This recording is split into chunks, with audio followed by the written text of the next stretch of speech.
Hey y'all, welcome back to another episode of the Committed to Me podcast. I am Alexis, licensed clinical social worker and mental health therapist. I'm Kisha, Britton, licensed master social worker, mental health therapist.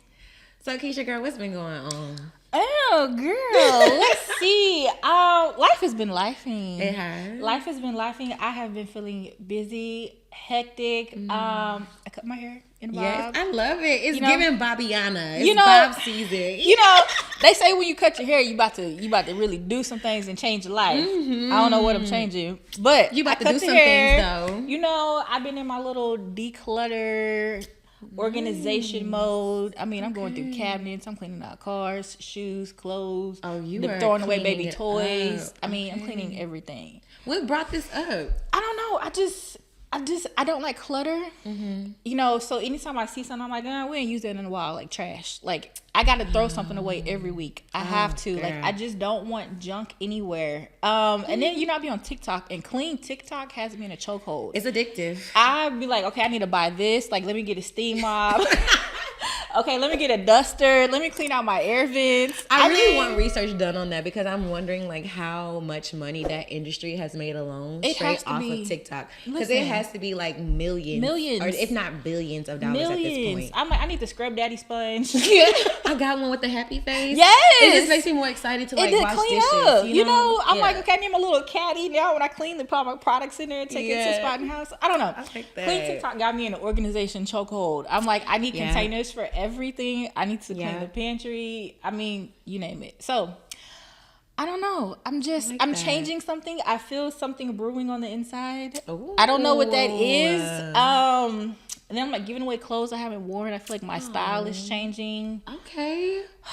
Not for the, I don't know. I'm like with the whole mom body, trying to get back fit. And so I'm like, my old clothes don't fit. I got day party clothes, club clothes. Yes, keep those. Yes. We need those. And I'm like, I can't wear club clothes to Target. I need, it's just sweats or club clothes. True. So I need like a style in the middle that, I don't know. Something's brewing on the inside. We're changing somehow. I love that for you. Thank you. Yeah. Thank you. So y'all see me next time, my hair might be cut here. Listen, I gotta cut. I don't want split ends. Just chop it all off. You don't want that. Especially if you get straight to the root, it's done. Yeah. Okay. But no, I feel that. I've lately been like trying to get more into styling more and just really being more intentional about like the things I either wear. Cause I had to get out of that COVID like cycle. Yes. Cause at first all I had was like leggings and a cute two-piece sets, and that's it. That was it. Listen. And don't get me wrong, I love a good athleisure wear. Aloe. Yep. Me and Aloe are like this, But sometimes, like, I do like to dress it up a bit. Like, yes, I'm in the house, but I want to look cute in the house. Yes. Or yes, I'm about to go to Target. Or yes, I'm about to go to the corner store, but I want to look cute. So I feel that putting more intentionality. Yeah, I'm telling you. Listen, during COVID, all I bought was nightgowns and two-piece sweat sets. You got a Momo, and then I ain't gotta listen. I don't have one, but I swear I want one. There's this. The lady I follow, her name is like Fee 143. I don't know, but she has the momos and she dances in them, and her husband is always behind her, and he has this blank stare look like, girl, get off of me. So every video is promoting the momo with her twerking in front of her husband, and I'm like, I need them. I mean, momos are definitely I heard momos approved. get your bills paid. So I was trying to see if I wear one for my husband. No, hey, you know what? Do what you gotta do. Put the momo on and go for what you know. Okay. Okay. So listen. Every time I go to the beauty supply, and just about anywhere, I really admire the ladies who be wearing the momos because I know they comfortable. They is. I know they getting things done, and they about to go right back into that. They ain't gotta worry about no tight jeans cutting into their circulation. Nothing. They just free. Carefree, free balling under there. Oh, that's right. Yeah, girl. I love that for you. So, I don't know. We changing somehow. I think this is my spring harvest. Your spring harvest? Not you mixing seasons. I don't even know if you can do that in Texas at this point. Okay. Speaking of Texas, y'all, like, I'll do my check-in, child, girl. The power. It has been very rocky, over here. Because, like, in Houston, I don't know if other, like, cities or states or whatever y'all are experiencing this, but the storms and the weather has me shook. Like, it literally has me shook. And it's so cold. I can't do another storm. I can't do another power outage. I'm just over it and stuff. So lately, I just been over it. Listen, I didn't have power for 6 days. Yeah. Okay. I had to pack up, get some coolers, get some ice, pack up the freezer. I'm like, we're not wasting this food. Okay. You packed up the food? I did. I had 2 coolers in a Honda Accord. With the babies. Where was y'all going? I went to Austin to my mama's house. Hey, you had the right idea. I said, I need y'all to make room because I packed up my whole refrigerator and freezer. I'm not wasting my grocery money, okay? So you better than me, Kisha. I let my groceries rot, and I had brought some fresh fruit, which of course I could have ate. But like when the power was out, I had to leave. Like I grabbed up my little dog. Me and Winston, we went. Not Winston. We left. We left. Okay, and he was for it. He was for leaving because being without power for a whole week, and then my practice didn't have power either, so I couldn't practice in my office. But I was like, I could, dwell on this. I'm not gonna lie, y'all, I did cry. Because it got overwhelming. It got overwhelming after a while. Yeah. So it's just, I've been trying to ebb and flow. But I think today I got back in my flow. Yeah. I told myself, I'm like, okay, like battery packs, water, portable fans. Yeah. I mean, canned foods. I'm like, if this is a prelude to hurricane season. You ain't got to tell me twice. We need to be prepared. Yeah. Mm-hmm. Because hurricane season appears to be crazy. Texas has had 3 tornadoes in 1 week. That's insane. That's very insane. Yeah. Look at us. I feel like newscasters. We are. We know the weather. We do. So yeah, it was. I had PTSD from the winter storm that we had a couple years ago. Oh yeah, that was bad. I was like, man, see, that's too many disasters. It is. Once I run out of fingers and count all the disasters I experienced, I gotta leave. Listen, I said I gotta keep it together for these kids because they can't see me stressing right now, but I was really stressing and hot. Yeah, no, because it got really dark and like where my house is, like you could just like see like a lot of open spaces, and just to see how dark it got so fast, girl, my dog started shaking. And I was like, I can't be shaking with the dog shaking. Like, oh my god, like we gotta get out of here. Winston had anxiety. And if y'all are dog owners of Yorkies, they do not play. Like you can feel how nervous they are. But yeah, it's been a journey. It's been a very overwhelming week. But I feel like not yesterday, Tuesday, I finally got back into like my flow and got things marked off my to-do list because I just been going since the storm. Yeah. Well, I'm glad you're here today, girl, because today we're going to get into it. So I wanted to start the episode by just getting your thoughts on like the Cassie and Diddy video that just came out. Listen, that man is a menace. Okay, so I saw I've been like when she came out, I'm already speculating that I'm sure he did these things. But when I saw that hotel video, I was just like, oh, I remember being in a relationship and something like this happening where you try to leave and this person is like holding you hostage, you know. And I was just like, dang, I'm glad I'm not in that situation anymore. Yeah. But it broke my heart because it's terrifying. Like I saw her run out the room like barefoot. Yeah. So you already know she's like literally trying to run for her life, and for him to pull her back and then kick her and punch her. I'm just like, that's terrible. And they were together for a long time. So if he did that in a public area, just imagine what he's doing at home behind closed doors. Yeah. So I fell for it. I'm like, I hate for someone to feel that way or have to go through that. I mean, yeah, it was definitely triggering to watch like her go through that. And the whole time I just thought about like her and her experience and having to relive this again because now the world is seeing it, you know, and that for a survivor. So I use the word survivor when I'm talking about those who have experienced intimate partner violence or domestic violence because they lived through it and they're here still today. And that is something that takes a lot of courage. It sure does. To come forth and talk about. And not a lot of people do survive being in those situations where they're being abused or assaulted by their partner. So for her to live through that, to experience it, and now she's still here to tell her story, like she's a survivor. Right. And it takes a lot of courage to get up and leave. Yes, it does. It takes a lot of courage to say, okay, I finally had enough. I can't forgive this person anymore. Like I have to, you know, care for me, look out for me. Yeah. Just to break that cycle takes a lot of courage, and breaking that mentality that you have when you were staying and involved in it. It's a whole process for survivors to leave intimate partner violence situations or domestic violence situations. And just seeing that video, it was just very triggering. Also, just seeing how people reacted even before the video came out, because she had talked about what her experience was. Like, y'all were seeing the lawsuit coming out, like you were seeing all the court documents and how they were going through the process of settling and everything like that. So my question was, how long did other people knew about this, and why didn't anyone else say anything in regards to protecting her or supporting her or helping her get out? It just made me really think about the media and society, and even in that industry, and how much they were trying to not only protect themselves, but to also protect their image, their brand, to the point to where they didn't even think about saving a life. It makes you wonder how many connections and how powerful is, Diddy. Yeah. Because I'm sure if someone intervened, he's blocked it, Yeah, that's true. And a lot of times abusers will isolate you from those friends and families that try to pull you out of that toxic relationship. So there's no telling how many people, he's cut off. We hear in the media how he's, hung somebody over the balcony or blew up somebody's car. People pop up dead mysteriously. There's no telling what this man, so many the lengths allegations he went through, to try to keep her involved and on a leash, in a sense.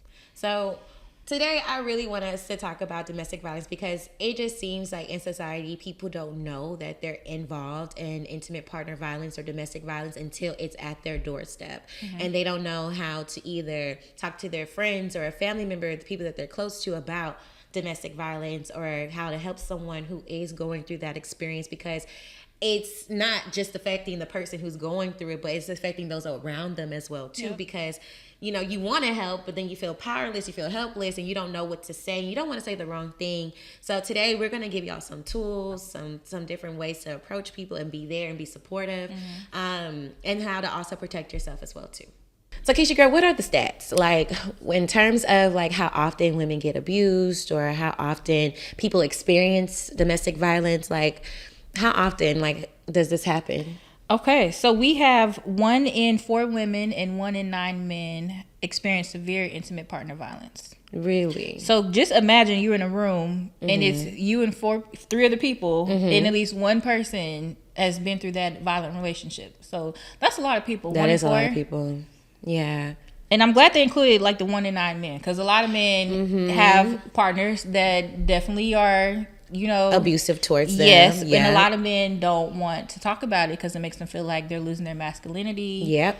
Or they feel ashamed that my woman is hitting me, So I think that was a good statistic to highlight. It is a good statistic to highlight, because we're also seeing how close to home it can be, even within like a friend group. And I just kind of remember when I used to work at a domestic violence agency here in Houston, and the amount of people that would come for resources. It's almost every day you're hearing about someone who's trying to get away, or someone who's needing resource for a family member. It's really close to home. So for people to say that, oh, we didn't know this was happening to Cassie, or we didn't know what was going on, I just find that really hard to believe. I do too. And then later on we could talk about the signs of that relationship or that person, and what they exhibit for you to know, okay, this is a clear red flag of some type of intimate partner violence going on. Yeah. What other statistics are out there? Okay, so we have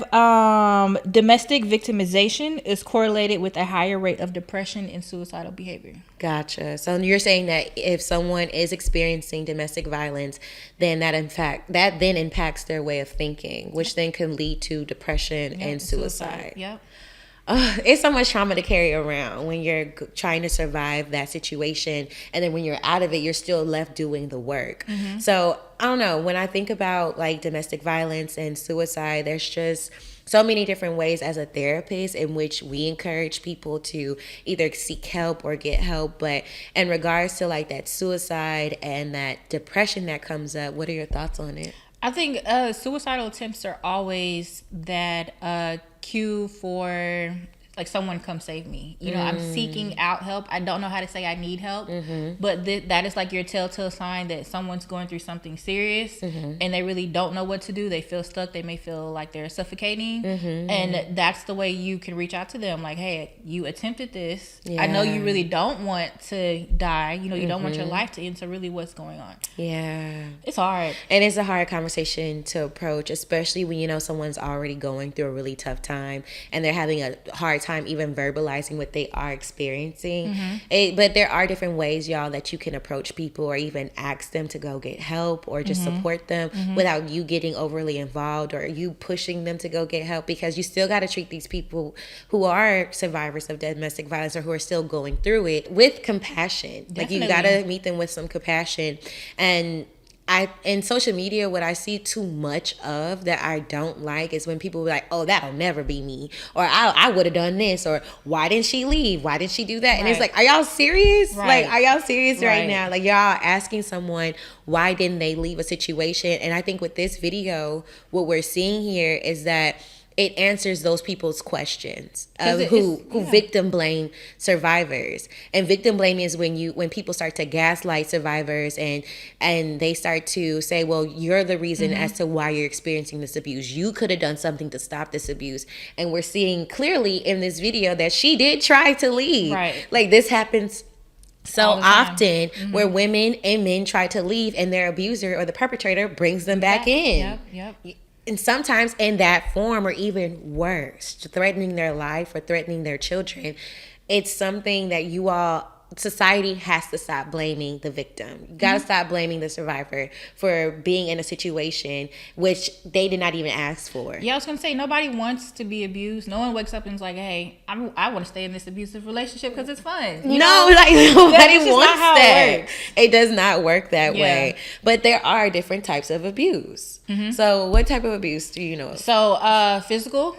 Yes. Okay, so that's the punching, the kicking. That's the more direct one. Yes, that's the more direct one. You have I say like psychological, because a lot of them want to play with your emotions and your mind. Yeah, that's the first way to like get you broken down mentally, where you feel like you don't have that self-confidence and that strength to leave and stand up for yourself, because mentally they've played with your mind. Right. And then of course you have the sexual, which is a very, very difficult to even deal with, to process, to work through.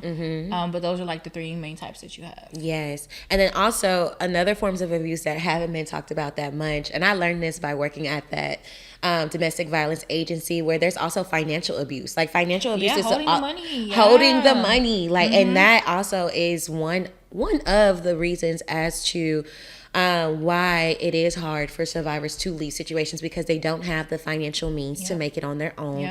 They're either thinking about themselves, they're either thinking about their family and how they can probably support their family. Like, usually when a survivor leaves, or they feel like they want to leave and they feel like they can't, especially when kids are involved, they think about, well, how can I even afford to take care of my kids? Right, housing and food. I haven't worked in I don't know how many years. Like, I haven't had a job in X amount of years. So it's a really hard decision. And then that's how financial abuse continues to be like a cycle almost, to where, let's say that we are together and you are the sole proprietor and responsible ownership over the bank accounts, and I'm like, oh, well, let me see the bank accounts, and you're like, no, you don't need it, you don't get access to that. That's financial abuse, right? Or if you try to leave me and I'm like, you could never survive without me, like, what are you gonna do? And that goes into that whole psychological and emotional abuse as well too. I just want to give y'all some examples of what abuse can look like, because some people don't know until they know. And then sometimes when you do know and you're left with that decision, okay, like, should I leave? What should I do? It sometimes becomes too late, unfortunately, And I'm just hoping that with today's episode, like, it really saves someone's life. You feel heard, you feel seen, because it's not okay. You do deserve better. You can make it without that person. And there are resources and help that can help you get to a better place and back on your feet. True. Yeah. So emotional abuse. Emotional abuse is something, emotional and psychological abuse, those forms of abuse I believe have the deepest scars. Because those are the scars that you can't see, but you wear them. And even physical abuse is leave so many scars as well too. But just to work through that emotional and physical abuse and how it changes the way that you think, it changes the way in which you see yourself, and it has like this lasting impact, and sometimes people wear it. Because it's easier for someone to like project something over you, and then you start to believe it because you constantly hearing it. You internalize it, and then you begin to feel that way. You know, like putting you down. You know, someone can say you're nothing without me, and if you keep hearing you're nothing without me, and then you hear it from someone that you consider to be close to you, someone you consider to love you, you know, you start thinking like, okay, well maybe I can't do without this person. Maybe I am nothing, and then that's how it starts. It's hard. It is hard, and that also goes into victim blaming, because oftentimes when survivors do reach out for help or they do share their story, they get told that same thing again, of where people are blaming them for being in that situation, or they hear other people in conversation talking about like, oh, she's stupid, or she dumb, she this, she that, she must not love herself. And that all plays like that all adds to that belief that you're already trying to get out of. And then it makes you not want to reach out to anybody. Because people are talking about you, and they're talking down on you. They're making you feel a certain way. And you're like, well, if this is how you're going to talk about me, you know, I'm just going to keep it to myself. I'm going to deal with this by myself. And then the victims no longer, or survivors no longer reach out for help in that situation. It becomes very isolating, and that's how it leads to that domestic victimization, because then you're left with trying to figure things out and trying to cope all by yourself. And you don't have to do that. Like, you don't have to do that. There are resources that are out there. There are agencies that are out there that are willing to help families and women and men get through their experiences of domestic violence. And then there's shelters out there that even offer like a transitional housing program where, you know, if you're there, you're doing their classes, you know, you're doing the work, they can set you up to eventually be in an apartment by yourself, or an apartment with a roommate. They can help you with your budget. You know, they have, you know, diapers, they have a closet of clothes. You know, there's just things that they have donated to them to also help you in that process. So even if you have to leave your home, you have to leave your things behind, those things will be replenished. You know, but what's more important is your livelihood and being safe. And one thing that I also learned as well too is that some of these agencies, they do come with attorneys as well too, or they're connected with law firms that can help you build a case or help you just navigate through the legality of all of this. Whether it comes to you being married or having kids with this person, like there are agencies that can help you with getting connected to a law firm or connected to an attorney that can tell you what to do and how to navigate through those situations. Very true. Especially if there's like police involved, and oftentimes I see a lot of women not wanting to get police involved, or not wanting to get the authorities involved, or have this person sent to jail for whatever reason, and that creates a lot of confusion, not only for those that are trying to help, but also for the survivor themselves. It makes you think about was it Stockholm syndrome? Stockholm syndrome. Yes, when it's like you have more of an oath to your abuser than to yourself, and that goes into the psychological aspect that you have to break. Because a lot of people think, well, I don't want anything bad to happen to this person. You know, I don't want them to be arrested. I don't want them to sit in jail. You know, and so it's just like, well, you have to flip that switch in your mind almost, and it takes a lot of work because you have to focus on yourself. Your safety is the main priority, and not this person, and they should take accountability for what they did to you. You know, but oftentimes in domestic violence situations, the perpetrator or the abuser is the one that's flipping the coin, or flipping manipulative so bad to the point where they're making themselves the victim.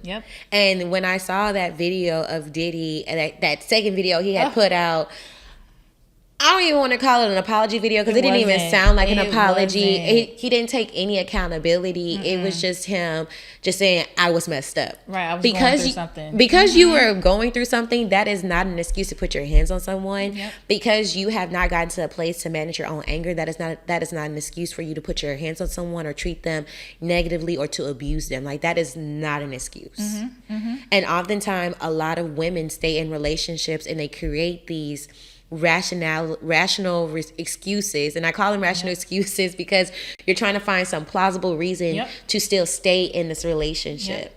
And yes, people are human. People are going to experience emotions. It's okay to experience emotions, but it's not okay to take your emotion out on the people that are around you. That's inappropriate. And it's inexcusable. Very true. And it makes you think, how many times can you forgive someone until you start to almost like violate yourself? Yeah. You know, you still want to be able to honor your own boundaries. And when you constantly forgiving someone and they're not changing, it's like now you and this person are both misusing yourself. Yeah. Because you're trying to forgive someone, and sometimes you just can't, you know, or sometimes you just have to put distance between that person in order to forgive. Yes. And sometimes leaving is the answer. You cannot fix that person or stick around until that person fix themselves. Yep. Maybe they need to go on their own journey that is without you. Sticking around while a man is still going through a hard time, and I'm using hard time very loosely, Yeah. because if a man is going through a hard time and that hard time is affecting you both in the relationship to where it's now putting you down and he's putting you down, and he's not letting you or supporting you, or just accepting the fact that like he's down and you're up and that's okay. Like if that doesn't work in the relationship, then it's not a healthy balance in the relationship. It's destructive, because then that person is thinking, well, because I'm going through a hard time, because I'm going through it, you got to suffer as well too. And that's not healthy. So it's okay to leave. It's okay to find your own life raft and get yourself to safety, because sticking around in that relationship, it can be very detrimental to your mental health, the way that you see yourself, your identity, and it can also be detrimental to your own life. Right. And I think women in relationships, even those that didn't have to go through the domestic violence, but you've learned you cannot love somebody into changing. Oh no, you can't. They have to change for themselves. And no matter how much you love them, how much you're there, how much you try to uplift them, you know, like they say, sometimes women want to build a man. At the end, you have learned, no matter how much I do, it was not enough. And it's never going to be enough, because that person has to take accountability and be whole themselves. You know, if they're not wanting to change, then that's what it is. They're not going to change, and you can't change them. I say this all the time, baby. This ain't Build-A-Bear. It's not. This is not Build-A-Bear. This is not Build-A-Bear. I can't build a man. This ain't Build-A-Bear. I need you to be fully built when you come to me. Yeah, be fully built. Okay, be fully built, equipped, have your own tools and techniques to get through your hard times. Yes, because I can't do that for you. Yeah, please have your own toolbox. You cannot. You cannot. Okay. It is more empowering, y'all, to redirect someone to getting help rather than you being the help for them. Because that is draining. You know, I've seen I saw this thread, and it was like a man coming to you and saying you're my safe place. Is not a compliment the way people think it is. You know, you hear that and you're like, oh, okay, I make you feel safe. That's wonderful. But then they start relying on you, you know, for everything. And then they start dumping their trauma onto you. You become the punching bag. Yes. Yeah. And it's really like, that's not healthy. It's not healthy. It's not healthy. And there's only so much a woman or a man can carry. And we all got to learn how to carry our own baggage. And how to deal with it and how to cope and actually move forward and adapt way. Very true. Yeah. Okay. What are some other signs of abuse that you can think of? So signs of abuse that come up is a man being controlling or possessive. Yes. A man saying, you don't need to be wearing that. Men are going to look at you in a negative way. Now that, I ain't gonna lie, sometimes when a man makes a comment about the way that a woman dresses, I kind of have to give that the side eye. I kind of have to get that a side eye, because are you saying this because my outfit actually looks bad and it doesn't look cute, or are you actually trying to say that because you're trying to control and dictate how I present myself? Correct. And you don't want anyone to look at me. Yeah. So the minute that the way that crosses the line is when it starts to come up in a pattern. Abuse starts to come up in a pattern, and these red flags that we're about to point out are things that can come up in a pattern, and these are just the signs for y'all to look out for. So sometimes spouses, partners, boyfriends, girlfriends, whatever, can be very playful, but then when they start to tell you what to wear, whether instead of you wearing what you want to wear, and you're noticing that like what they're telling you what to wear is getting in the way of like how you identify and how you express yourself, that's a red flag. Correct. So instead of saying, "Oh, maybe you should try this," this may look better for this situation, for where we're going. They can say, "No, you need to change. We're not going anywhere until you change." Throwing that grown person tantrum. Yep. So yeah. Anger is temper tantrums. Temper tantrums. Yep. That's another red flag. That's another red flag. A person who's not, like we said, controlling their own emotions, or taking a second to say, you know what, I need to take a breather. Like, I'm not okay. Like, I am noticing that I'm getting upset. That's a red flag. Right, because I feel like in relationships, no matter how angry you are, you should always be able to respect your partner. Absolutely. And if you can't respect your partner through your emotions and through your anger, then that is definitely a red flag. Respect should be number one in relationships. Absolutely. Right. And then I would say, like, belittling you, putting you down all the time, like never complimenting you, never affirming you, never lifting you up, like always having something negative to say, or being condescending, and there's that thin line between the sarcasm and just playing. Yeah. But you have to be able to peep it, to be like, you know what, you're putting me down more than you're lifting me up. And I can count on one hand, how many times you've complimented me, and here's the whole list of all these things that you've put me down and you've been joking about. Yes. Another sign to look out for is when, in those moments when y'all are having conflict, if someone picks up an item and throws it across the room, or punching holes in the wall. Yes. Those are all also early signs of abuse too. It not necessarily physical, because that person has not put their hands on you yet. But they're damaging property. But they're damaging your property. They're using those tactics to create this power. Yep. This imbalance of power in relationships. And once someone uses like their body weight, or just kind of like I don't know how to describe it, but they just use their anger as a way to kind of get power over you, that's a red flag as well. Yeah, too. And it makes me think about, like, when they try to hold you hostage, but not even going a step further. Like, I can remember in high school being with this man I had no business being with. And when I would try to leave, he would grab my purse, dump it out, snatch my keys, and then hide the keys. So not only are they trying to hold you hostage, but now they're creating the scene of chaos, and they're holding your things hostage to where you can't leave, and then it creates that confusion, like, okay, like, how am I going to try to get up all my stuff? How can I still try to get out here safely? How can I find my keys? So now they're literally making you stay there and to be in this uncomfortable situation that you don't want to even begin with, But when you said that, it reminded me of one thing I learned, and I tell survivors this all the time.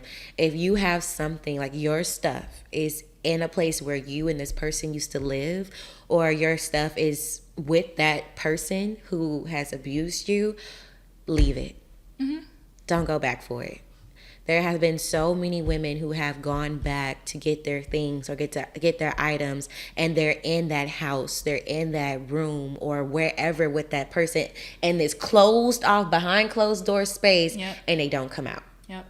And anytime in which you have gotten away, don't go back in to get your things. Send somebody else. Have the police with you. Police escort. Yeah, just have police escort. Have somebody there with you, so you're not going into this space with this person alone. Or just send someone else that can, meet up with this person in a public space to get your things, because your life is just more valuable than going back into that space to get those things. Because once that person has you there, it's not about to be the exchange you think it is. Right. And you can always replace those tangible items. You can. You can.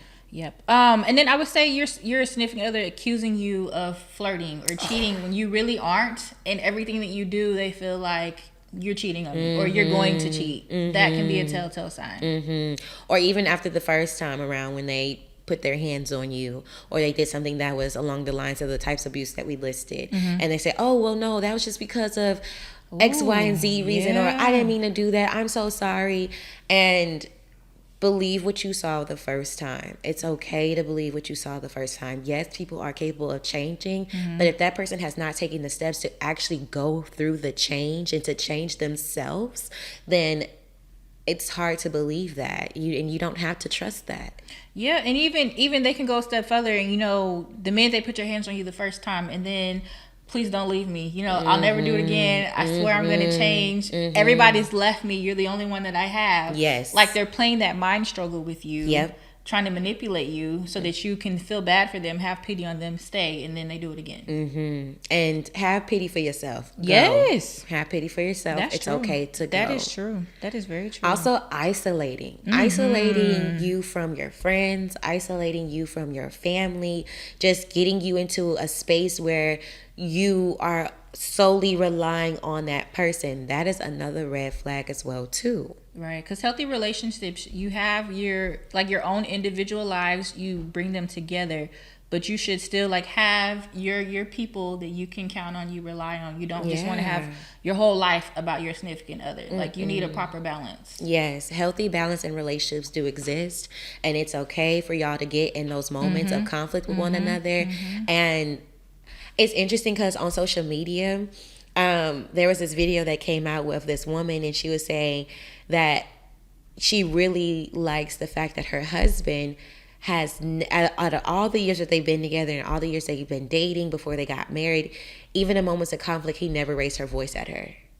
That takes a lot of self-control right there.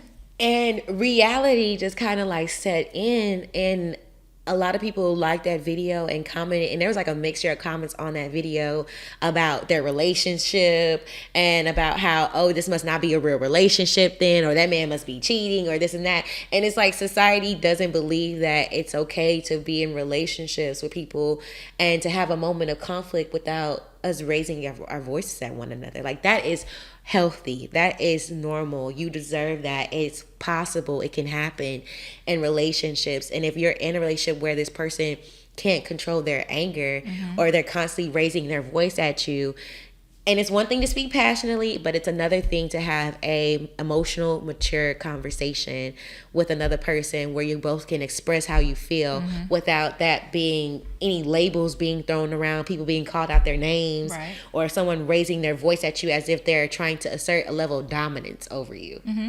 It makes me think about when it's when you're so used to chaos and dysfunction, when you have that relationship that's peaceful, or when you have a life that's peaceful, you then feel hey, something's wrong. I'm not used to this. Where's the yelling? It's just some people become so accustomed to something that when it does start flowing, you start to question it. And then most people, begin to self-sabotage it. Yeah. But, and when that happens, I encourage people to go to therapy at that point. Go to therapy and learn how to establish healthy relationships with other adults, because it's possible. You deserve to have healthy relationships, and you deserve to experience a relationship where you're able to have that balance of what we've been talking about. That is very true.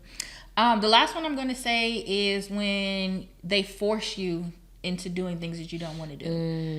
That can be forcing you to have sex in that moment when you're not in the mood, and they're putting themselves on you, or forcing you to do drugs when you really don't want to. Forcing you to use your body in any kind of way. That's probably but definitely another sign. Absolutely, it is. And being coerced. There's one thing, consent is very important in relationships. If you are not giving, like they say, an enthusiastic yes, if this is not a yes, let's do this, then at that point your consent is then questionable. And it's okay to acknowledge in relationships when you don't want to do something. That should be perfectly fine for the both of you to sit down and say, hey, I don't want to do this, right? Yes, I know I said I was up for it, but I changed my mind. I don't want to do it anymore. Consent is something that you both should be able to voice in relationships, especially when it comes to being intimate and having sex with one another. Right. And a lot of people feel just because I'm married, I'm obligated to do this. No. When you're not. You're not. Yeah. We was dropping gems, girl. Sprinkle that a little something. Okay. I like that. It got real serious, but then we was okay. Let's bring it back. Okay. And then, I want to talk about for the victim or survivor, you're constantly living in that state of fear and anxiety, all the time. You're just wondering, is this going to happen again? Is this the moment where I get hit again? And you're worried how this person is going to treat you. Yeah. or you don't want to say something to make them mad. You feel like you got to walk on eggshells. Yeah. I mean, those are common trauma reactions that we talk about in therapy with survivors of domestic violence. Common trauma reactions could range from having nightmares, having flashbacks of the abuse, not trusting people, having to like look over your shoulder, or just noticing that you're living life differently because of that abuse. Right. And whenever that does come up, I encourage people to go to therapy. Go find yourself a therapist, or find group therapy as well too. That's another resource that's offered in different agencies. And at the end of the show, at the bottom of the comments, we're gonna leave like a list of resources that you all can just look into on your free time after today's episode. But you can also look into group therapy. Sometimes going to therapy by yourself can be a lot. Yeah. It can be a lot. I'm not gonna lie. It can be a lot, but being in community with other women who are survivors, who have experienced what you experience, it just makes you feel like you're not alone. Yeah. It can make you feel like, okay, like I'm not the only one that's going through this. Like I actually did experience this. I can be in a room with other people who I know that aren't going to gaslight me. And there's always either a group facilitator who's a trained therapist who's trauma informed, and there's probably like a co-facilitator there as well too that helps facilitate the conversation and keeps everyone safe as well too. So yes, y'all can leave those situations. You do not have to stay somewhere where you feel unsafe and where you're being abused. There are agencies, there are shelters out there that are willing and able to provide the assistance and resources that you all are needing. So we'll include those resources and websites in our caption of today's episode. But if you all have any questions, or if you all would just kind of like to share your comments about today's episode, you can do so. And we would love to hear you guys' experience and how far you have come within your journey. Yeah, I was going to say, even for those people, if you feel like you're at that point where you want to go online, do research, or you want to call someone, a lot of these websites have like a safe exit button. Yes. I noticed that the other day while I was, looking up the statistics, that you can just tap this safe exit button and it'll literally close out your whole browser. And even when you call these hotlines, they're going to tell you, okay, say this word as your safe word if we need to stop talking because your abuser is in the room with you. Yes. So that way you don't have to feel like, what if I get caught doing this, trying to leave or get these resources. There's ways that, like they say, you can stop talking about the situation. Yeah. And these agencies, they are so well trained and well equipped. Like the people that are there, they're so well trained, and they know how to basically leave you a voicemail without disclosing the agency, without disclosing like their name or your personal information. They will call you on a no caller ID number. Like that's how much they try to protect you, because they know how sensitive and how much they know how sensitive these situations are. So don't hesitate to reach out and find the help, y'all. It is out there, and there is a way out. It does take time, but with family and support, there is a way in which you all may have to approach your family member who is experiencing abuse, right? If you all notice that they are having a hard time talking about what they're experiencing, y'all just give them the space. Just give them the space to talk when they're ready to talk. Do not judge them. Do not place blame on them. Just give them the space. That's good. Yeah. That was real good. So how you want to close us out today? All right. We have a mantra, y'all, that we leave y'all with every time. Yes. This one is from the Push Your Way Through Journal. Period. So it says, I can end relationships with people who do not have my best interests in mind and only want to use me. I exhibit the courage to stand up for myself. I am able to show bravery by walking away from things and people who are not good for my emotional well-being. I can see clearly the lessons at hand and take them into the next phase of my life. My journey begins from a place of experience. Love that. So our reflective question is, what unhealthy attachments and cycles do you need to break free from, and what new cycles would you like to see begin? Yes, so y'all remember, Committed to Me podcast is a mental health podcast, but please do not use this podcast as a substitution and getting linked to a real mental health therapist. Do your own work, y'all. Find a therapist. We are here to offer resources and a relatable space, but we are not a substitution for your own therapist. We are not y'all therapists. Okay? There you go. So we'll see y'all next time. All right. Bye-bye. Bye.